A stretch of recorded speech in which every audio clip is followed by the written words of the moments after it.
Assalamualaikum warahmatullahi wabarakatuh. Ibu bapak, kali ini saya akan memperagakan atau memperlihatkan cara menggunakan aplikasi penilaian kinerja guru 360 yang sudah pernah kami share. Baik ibu bapak, kita buka saja. Nah, ibu bapak, pada saat kita pertama kali membuka, maka akan tampil seperti ini. Ini ada tulisan atau protect ini. Kita pilih enable editing, diklik. Kalau yang ada ini di end aja tidak apa-apa. Ya, baik. Ini tampilan awalnya seperti ini, ibu bapak.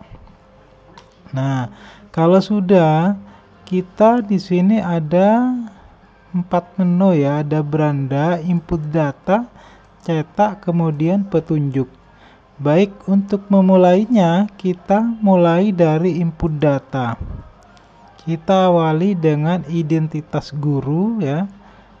Misalnya diisi, silahkan ini diisi sesuai data dengan ibu bapak, misalnya ini dan seterusnya. Kemudian ini tinggal pilih, kalau ada pilihannya bapak tinggal pilih. Ini diisi manual semua terus. Kemudian ini juga jenis gurunya, ini saya sediakan ada 3 jenis guru, guru mapel, kemudian guru BK, dan guru TIK. Kalau guru mapel, maka di bagian jumlah jam ini ibu bapak cukup mengisi misalnya 25, misalnya tinggal seperti itu. Kalau misalnya untuk guru TIK atau guru BK, itu kita cukup isi jumlah siswa yang ibu bapak bimbing, misalnya 180, itu diisi.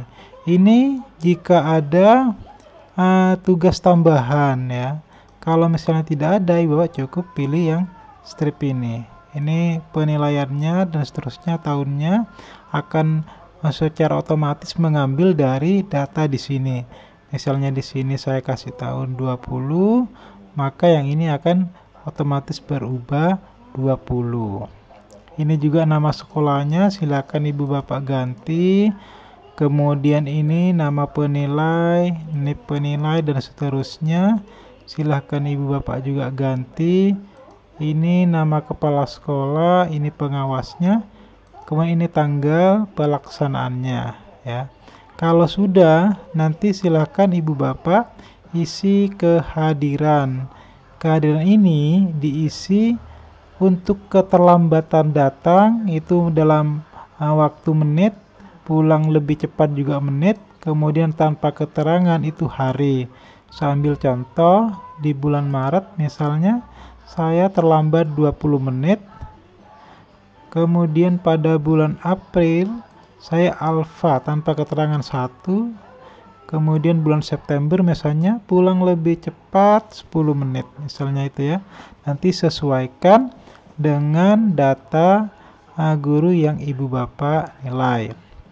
Kemudian skor atau penilaian dari teman sejawat ini dipilih, silahkan untuk lebih detail atau lengkapnya ibu bapak baca suplemen PKG ya. Ini saya ambil contoh 2 semua kebetulan ya. Kalau misalnya milih ya, kalau 0 ya 0, tidak ada dan seterusnya. Ini 1 dan seterusnya, silahkan sesuaikan dengan ibu bapak yang guru penilai. Yang berikutnya ada skor pendidik, silahkan diisi. Jadi komposisinya ibu bapak itu teman sejawat itu ada 10, kemudian peserta didik juga 10, dan orang tua dari peserta didik itu sejumlah 3. Ini saya isi saja ibu bapak sebagai contoh saja biar ada isinya semua. Kemudian yang berikutnya orang tua, ini juga 3 ya, orang tua. Jadi nanti ibu bapak seperti teman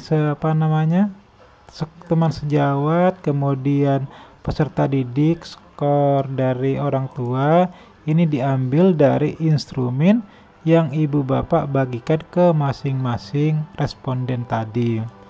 Baik, setelah itu terisi, selanjutnya kita isi PKG-nya, instrumennya. Jadi di sini saya sediakan ada 3 ibu bapak ya. Ini penskoran.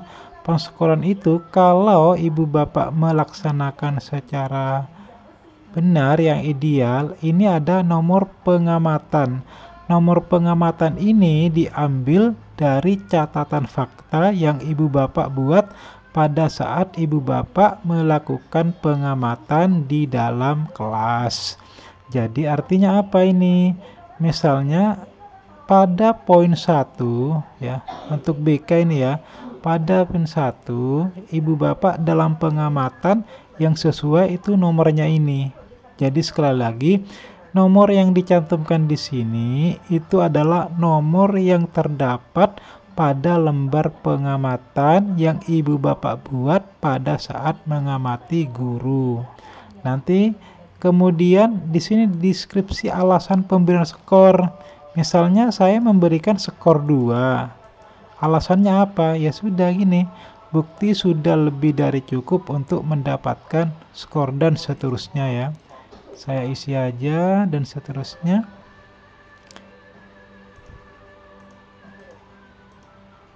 Ini diisi terus ya Bapak. Jadi ibu bapak tinggal pilih dan seterusnya saya lewati saja. Nanti kalau sudah, ibu bapak tidak perlu mengisi yang ini karena kita sudah mengisi yang ini bapak. Nanti kalau sudah di sini cukup pada saat penskoran ini mau di copy ke instrumen, ibu bapak cukup mengklik ini ya. Data yang lama akan hilang dan diganti dengan yang baru. Artinya apa? Jika sebelumnya di dalam instrumen ini ada datanya, maka akan tertimpa dengan apa yang sudah kita tuliskan di skor penilaian ini. Kalau sudah kita yes, maka oke. Kita lihat di Bapak di instrumennya. Nah, maka ini sudah sama dengan yang tadi ya. Coba sekarang saya ini hapus dulu biar nanti kelihatan ya, ini kosong. Kemudian saya salin lagi ini nyalin dari skor tadi ya, saya salin, maka ini sudah tersalin. Jadi itu ya Pak, itu kalau ibu bapak melakukan pengisian dari skor ini dari lembar verifikasi fakta. Tetapi jika tahap ini tidak dilakukan, ibu bapak bisa langsung mengisi di sini ya. Misalnya tadi ini kosong, ya sudah, ini misalnya yang poin ini dan seterusnya itu ya, dan seterusnya. Ini juga boleh ibu bapak copy paste ya dari apa yang sudah ibu bapak buat. Nah nanti kalau sudah, ini yang pemantauannya silakan diisi dari bukti 1 itu bukti fisik yang diperiksa apa, catatannya apa, ini silahkan ibu bapak nanti isi di sini dan seterusnya ya. Ini tanggalnya tanggal berapa misalnya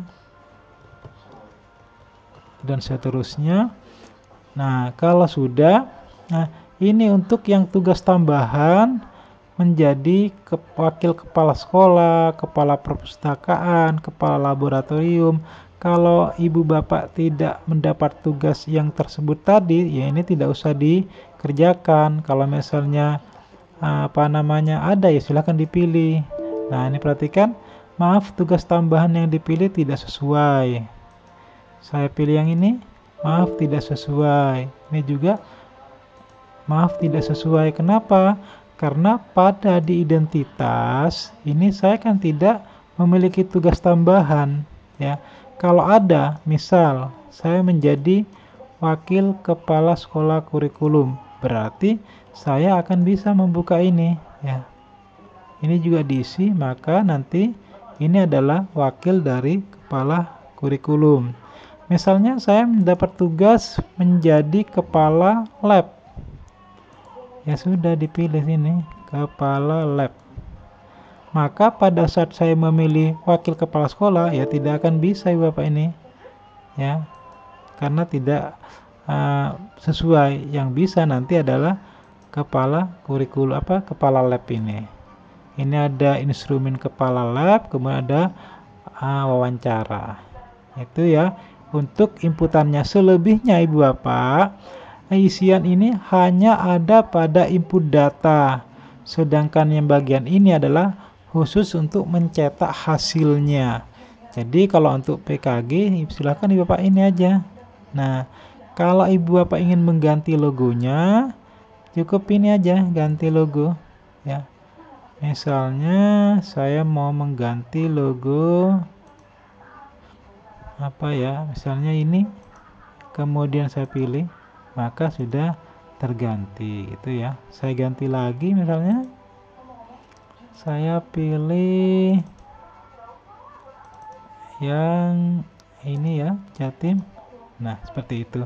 Nanti sudah ini mulai dari sampul, identitas, kemudian lampiran 2D nya nih ya, kemudian 2C nya,